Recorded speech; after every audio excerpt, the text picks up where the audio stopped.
all of the things that we bring to the Ipinag-utos ni Pangulong Ferdinand Marcos Jr. sa mga ahensya ng gobyerno, partikular sa Philippine Amusement and Gaming Corporation, Presidential Anti-Organized Crime Commission at sa Philippine National Police na paigtingin ang operasyon laban sa mga Philippine offshore gaming operators na patuloy na nag-ooperate sa bansa.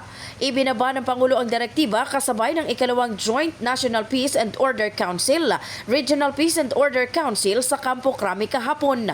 Maliban dito, nagpaalala rin ng Pangulo sa mga local chief executive na tungkulin nilang tukuyin ang mga kahina-hinalang iligal na aktibidad sa kanilang nasasakupan, partikular ang may kaugnayan sa Pogo.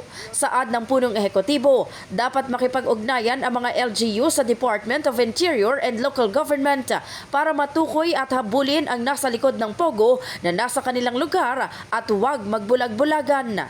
Dapat din daw nilang palakasin ang kanilang intel gathering mula sa kanilang constituents. Samantala, ayon sa Presidential Communications Office, as of November 29 ngayong taon, umabot na sa 53,700 ang kinansilang Pogo licenses, habang 18 mga Internet Gaming Licensee o IGLs ang voluntaryong nagkansela ng kanilang lisensya, habang nasa 27 pa ang nasa proseso na. Una nang sinabi ng PAGCOR kahapon na kanselado na ang lisensya ng mga Pogo sa bansa pagsapit ng December 15. In the heart of changing lives, ito si Brigada Maricar Saragan ng 105.1 Brigada News sa Manila, The Music and News Authority.